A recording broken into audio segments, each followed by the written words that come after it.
How to build a Stuart Models dynamo. This is part 1. The first job to do is fettle the castings into shape. There is a lot of casting sprue and sand to remove. This is a tedious power-assisted manual job. I do not have any building instructions, but I think that I will be able to figure out the sequential order of manufacture. This box of castings has been on the shelf for quite a few years. This and a few other Stuart Models kits were sent to me by a kind viewer. This is a very interesting and simple kit. I wanted a dynamo for my Stuart No. 4, and the dynamo that I've been working on now does actually work fine, but it's a bit big. This one is more in keeping with the scale of a No. 4 engine. These castings are very rough. They have a lot of casting sprue that needs to be removed.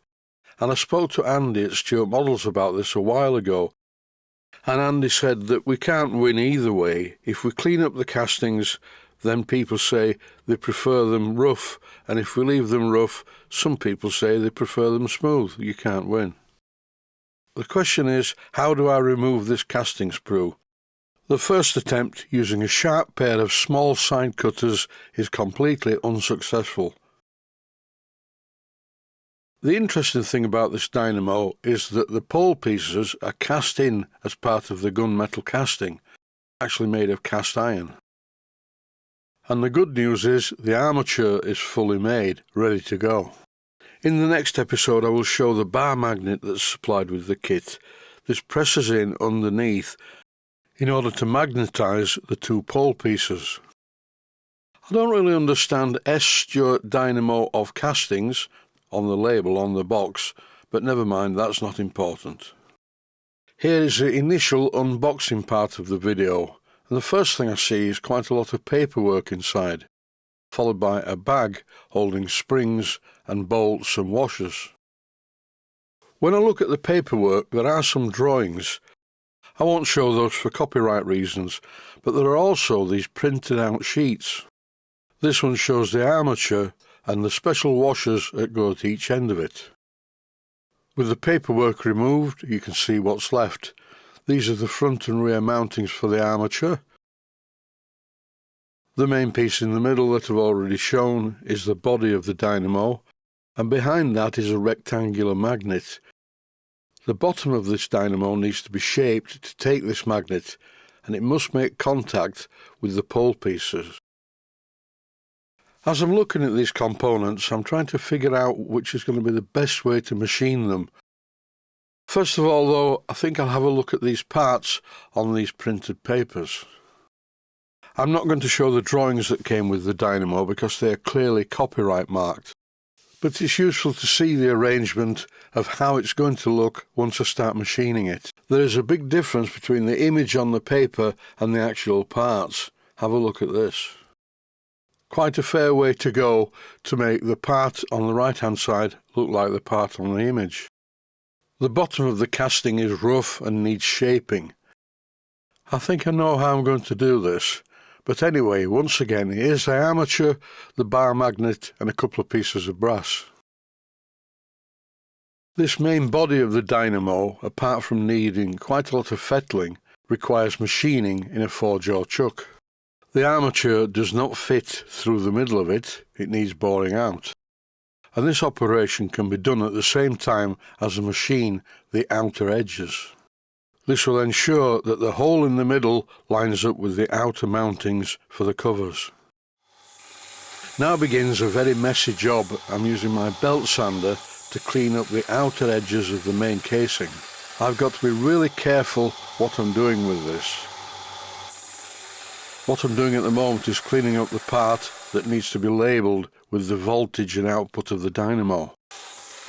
There's quite a lot to do, and this did take a long time, so I'm running the video at a high speed, just so you don't slip into a coma. It's quite nerve-wracking really, because one slip and the part is ruined. Well, not really ruined, but I'll have to start using filler to fill in any grooves made by the belt sander's belt. Like a lot of the model engineering that I do, in my own manner, it's a case of feel, not necessarily taking lots of measurements and using loads of precision. There's still a way to go, but after the initial clean-up, the part now looks like this. From now on, in order to get a good finish, I need to apply a lot less pressure to the sanding belt. In this clip, I'm working on the underneath part. I have quite a few of these things. They are really vicious, very sharp, and remove a lot of metal, and I thought it would be a good idea to try one of these for removing the edge sprue on the covers, but it doesn't work very well holding everything in your hands. It's quite dangerous. The revolving cutter easily spins out of control, and I don't want to mark the casting. A better way of doing it is to use a diamond cutting disc like this. These small mini drill accessories are very cheap and well worth having in your box of accessories for your mini drill. This diamond cutting wheel is not violent, but you have to be careful and keep your concentration to make sure that you just remove the sprue and don't mark the main part of the casting. Not to mention, watch your fingers. These discs cut fingers far easier than they cut metal. There are some areas that are difficult to get to with this wheel, and sometimes using simple tools is a better idea. This is a needle file and it's cutting through the sprue very well. Some areas, particularly the inside edges, you need to be gentle with, because you must not make it so that these parts are out of round. I'll show the reason for that in the next episode. A small drum sander works very well for certain areas. It's very useful for cleaning the sprue from the faces of the parts. I don't want to make the casting too clean though. The whole point of this is it is a casting. But there are certain areas that need more attention than others. I'm also being very careful to leave the area alone where the word Stuart is cast into the part. Now that the mini drill is fastened into a holder on the bench, I can actually revisit the job using one of these vicious burrs. Once again, I've already mentioned the problems with them, and the problems that are still there. Don't touch them with your fingers, whatever you do. This one with the flat end is very useful indeed. But for other parts of the casting, a tapered end is very useful. The burrs don't leave a very good finish though. After using one, I use a grinder to clean up the surface and make it shine.